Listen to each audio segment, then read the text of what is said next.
This is the Cowboys Report. I am Tom Downey, a mailbag. We answer your questions live here on the show. Alfredo Rodriguez, not loving our tight end room. What about someone like Brock Bowers in next year's draft? Maybe someone like Cooper DeJean to do the quarterback contracts.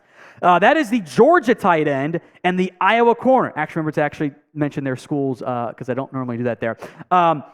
You're probably not going to be in Bowers' draft range. He'll probably be a top 10 pick like Kyle Pitts was. He's like, I don't know, a non-murdery version of Aaron Hernandez is maybe the best way to describe it. Wow, that's probably going to get me canceled. Cooper DeJean, sure. I think that's more of a more feasible, available target for you out of Iowa. Jimmy Rogers, Tom, I would just be paying $20 million, be done with it. He's the best offensive lineman we've had for a long time, and he's appreciated. This is in reference to Zack Martin, by the way. This is the Cowboys star guard. Look, $20 million, I assume you mean per year is what you're going for there. We'll see how the Martin holdout thing all plays out when it's all said and done, but the Cowboys do have to figure out something from this perspective. You can't not have Zack Martin on your team. Someone's got to blink, or at some point, hopefully it gets sorted out sooner than later. All right, Jonathan Roberts, who gets the blame if the Cowboys lose in the divisional round again?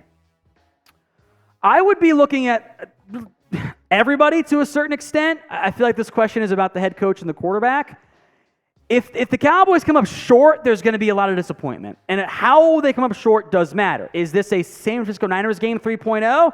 You blame on the quarterback and the head coach. Is it the defense collapses? Well, maybe they get a bit of a break from that perspective. So who is under more pressure? Of these two guys, who is it? MM for Mike McCarthy or DP for Dak Prescott? Get those votes in for me in the comment section. Who do you believe is under more pressure? It's the pinned comment on today's show. So if the ad comes here on YouTube, take advantage of it, head down there, and go vote. From Apple, trade for Jamison Williams. Not going to happen. I don't think that's it's just not going to happen. I'm sorry. There's the Lions are going to stick by him, and that's too important for them to move on from him and get up next to nothing. So it's a fun idea. He brings the speed you don't have on this roster, but the Cowboys are not going to be able to trade for him and give up anything that's reasonable for them and makes sense for the Lions. Like that, it's still the same regime in place. It's not going to go down that way. From DeLunatic, who will get tested more often by opposing QBs, Stephon Gilmore or Trevon Diggs? Probably Diggs with their general play styles. The correct answer, honestly, is probably DaRon Bland. He got tested a decent amount last year. But of those two players, I would say Gilmore gets tested the least and Diggs gets tested a little bit more because their play style, especially Diggs' play style, tends to invite that opportunity of big plays. Lucid Chart 32, would trade DeMarcus Lawrence and a second-round pick for Nick Bosa? Yes, I would. Would I have to be paying about, $60 million per year for two edges? Yes, I would. Would I do it? You're damn right. Would the Niners do it? No.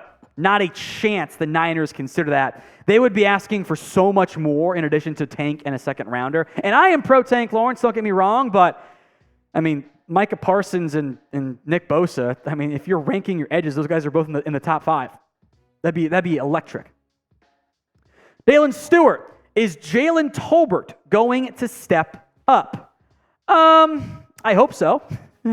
I'm not convinced he ends up stepping up, but that is the goal for this Cowboys team, is that he can emerge not as a receiver 3 this year, which I think they want. If you'd asked them last year, it would be like, next year Tolbert's our number 3 receiver and fairly early on. This year, wide receiver 4. That is the goal for Tolbert and this Cowboys organization. He didn't do anything last year. He had almost as many offsides penalties on offense as he did catches. That's an embarrassment for any NFL player. He was overmatched. No way around it. He just wasn't comfortable out there, and it raised some real red flags. Hopefully, that changes this year. So will Tolbert break out this season for the Dallas Cowboys? Y for yes, N for no. I'm trying to speak a yes into existence, but we'll know a lot more in training camp in the preseason. If Tolbert's making some plays, if he looks more comfortable, that will go a very long way for this Cowboys organization. But I kind of have to see it before I fully am convinced it's going to happen. So Y for yes and for no in the comment section. From Tyler, we thought about the running back drama. Really should get paid into the tag, but start to climb for 7-ish years. It's an easily replaceable position. I think he summed up the issue pretty well there. It sucks, but that's just kind of the reality of the situation. I don't always see people complaining about safeties not getting paid, guards not getting paid, linebackers sometimes, kickers certainly not.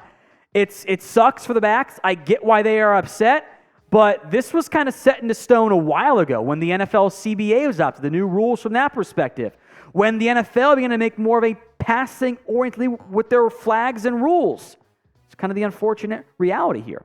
Mazi Smith rookie jerseys are here, so get yours today, chatsports.com/Mazi. We'll put that link in both the comment section and the description of today's show. That's chatsports.com/Mazi. That is the first-round pick for the Dallas Cowboys out of Michigan. The fatty, the long-desired, by me at least, run-stopping nose guard. I'm optimistic about his impact. The Cowboys were super high on him. So get your jersey today, chatsports.com/Mazi. Lucid Chart 32 again. Would you trade Jonathan Allen for a third and Neville Gallimore? So remember my answer about Nick Bosa for Tank in a second? The exact same thing. Hell yes, I would. I happily pay for Allen. That is a massive upgrade, and it makes no sense for the Commanders. You're trading away a top 10-ish defensive tackle for pick 95 or whatever it ends up being, and maybe 90 overall, whatever, and a guy that might not make the roster in Dallas. No way the Commanders do it, but I respect the effort trying to acquire great football players for this Cowboys team. Let's start. I do appreciate that, but not really in the cards from the Cowboys' feasibility perspective.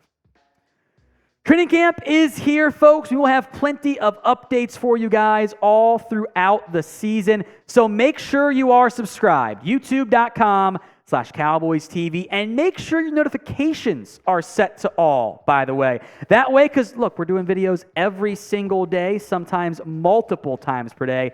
That way you don't miss out on anything here at the Cowboys Report. From Andrew Little, what rookie are you going to watch the most? This is also a good question. A lot of routes you could choose to go here. We just mentioned Mazi Smith, right? The first-round pick certainly stands out as one option. I don't want to just name all the draft picks in order of where they were taken, so I'll mix it up a little bit here. I do want to see Luke Schoonmaker. Is he healthy? What's his impact in year one? Can he emerge as a viable threat? He's a great athlete, solid blocker, was asked a lot at Michigan to block, but was put in tough spots and wasn't used much as a pass catcher. Deuce Vaughn, that's my guy. Can he be RB2 for this Cowboys team? Can our Small King emerge as a viable piece at that spot? We'll have to wait and see. DeMarvion Overshown is a fun piece for Dan Quinn. I think he really fits the modern-day chess piece on defense that we'll have to keep an eye out for, how he's deployed. Might take a year to see him fully impacted. And I wanted to mention at least one UDFA. It was going to be Isaiah Land, but no one knows who that is. Hunter Luepke is a good player to monitor for the Cowboys as a fullback, single back, H-back, running back type of hybrid. I think he has a really good chance of making this Cowboys roster. Doesn't mean it's a guarantee, but it certainly is worth monitoring. So of all the rookies on this Cowboys team, which one are you most excited to see play this year? Get those votes in for me in the comments section. What rookie of all the guys, you can also include UDFAs if you want to, but what rookie are you most excited to see this year?